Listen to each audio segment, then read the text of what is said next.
আজকের জুমার শেষ হাদিসটি, যেটি বলতে চেয়েছিলাম, বলেইছিলাম গত জুমায়, ভূমিকম্প হয় কেন? ভূমিকম্প হওয়ার তিনটি কারণ। একটি কারণ হচ্ছে তিনটি পাপের কারণে তিনটি বিপদ আছে। এক, ভূমিকম্প। দুই, আকার আকৃতি পরিবর্তন। সন্ধ্যায় ছিল মানুষ, সকালে হবে শুকুর বানর, হবেই। তিন, সর্ব ধরনের সমস্যা নেমে আসবে পৃথিবীতে। মারামারি, হইচই, দাঙ্গা ভাঙ্গা, জবে করা, অশান্তির অশান্তি সব জায়গায় নেমে আসবে। তিনটি বিপদ। এক, ভূমিকম্প। দুই, আকার আকৃতি পরিবর্তন। তিন, সর্ব ধরনের সমস্যা। তিনটি পাপের কারণে। এক, এজা সারেবুল খমরা, মানুষ যখন মদ খাবে। দুই, জাহারাতিল কায়নাত, মেয়েরা যখন নাচবে। সব বাড়িতে মেয়ে নাচে। এই যে ঢাকা শহরে বসবাস করেন, আপনার বাড়িতে 5 তলা 30টা রুম আছে, সব ঘরেই যে বেটি ছেলে ল্যাংটা হয়ে নাচে। আপনি ভূমিকম্প হবে না এখন আপনি ভাবছেন কি? সবাই যে তাহাজ্জুদ পড়ে জেনা করছে। আপনাকে আমি বলিনি আল আইনানা তাজরিনা জানাহুমান নাজরু, দুই চোখের জেনা হচ্ছে চোখ দিয়ে দেখা। ওয়াল ওজনানে জানাহুমাল ইস্তেমাউ, দুই কানের জেনা হচ্ছে কান দিয়ে শোনা। ওয়াল ইয়াদ জানাহাল বাতস, হাতের জেনা হচ্ছে হাত দিয়ে ধরা। আর রিজল জানাহাল মাশি, পায়ের জেনা হচ্ছে পা দিয়ে চলা। জেলাল কালব তাতামনা তাস্তাহি, অন্তরের জেনা হচ্ছে পরিকল্পনা করা। জেলাল লিসানু নুতক, জিহ্বার জেনা হচ্ছে কথা বলা। আপনার মেয়েকে যদি আমি বেশ্যালয়ের মেয়ে প্রমাণ করতে না পারি, আমি জাতির সামনে বক্তব্য দেব না। রাসূল সাল্লাল্লাহু আলাইহি ওয়াসাল্লাম বলেছেন, ইন্নাল মারাতা ইজাস্তাতারাত, যখন কোন মহিলা সাজসজ্জা গ্রহণ করে, ঠোঁটে লিপস্টিক মাখে, সুমা মারাত বিমাজলিসিন, তারপরে মানুষের পাশ দিয়ে হেঁটে যায়, ভাইয়া কেদা হয় কেদা জানিয়ে, ও ব্যভিচারিণী, ও ব্যভিচারিণী, ও ব্যভিচারিণী। আমি অনুবাদক জনাব, 1450 বছর পূর্বে যা আরবি বলেছেন আমি অনুবাদ করে শোনালাম। আপনি বলুন আপনার মেয়ে ব্যভিচারিণী কিনা?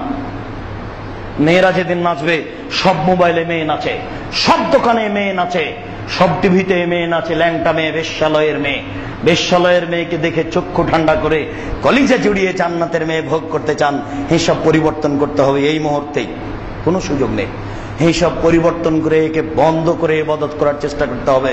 তারপরে 2, 3, যারা ববিল মাযেব, যখন বাদ্যযন্ত্র বেশি হয়ে যাবে তখন ভূমিকম্প হবেই।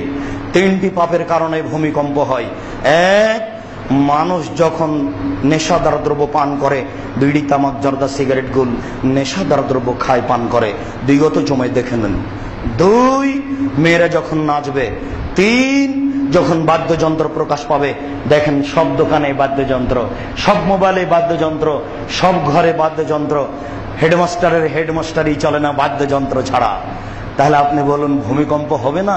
ভূমিকম্প আরো হবে। আপনি ফিরে আসুন, অন্তত নিজেকে বাঁচান। আল্লাহ, তুমি বড় দয়াশীল, তুমি বড় ক্ষমাশীল, তুমি বড় রহমতের মালিক, তুমি বড় শক্তিশালী। আমরা মানুষ, আমাদের ভুল ত্রুটি থাকতেই পারে। তুমি সর্বশক্তিমান। তুমি আমাদের জুমার খুতবার শেষে একটা আবেদন কবুল করো, আমাদের অন্তর পরিবর্তন করো। আল্লাহুম্মা আমিন। তুমি আমাদের অন্তর পরিবর্তন করে তুমি আমাদেরকে তোমার রাসূলের পদ্ধতি অনুযায়ী চলার তৌফিক দান করো। আল্লাহুম্মা আমিন।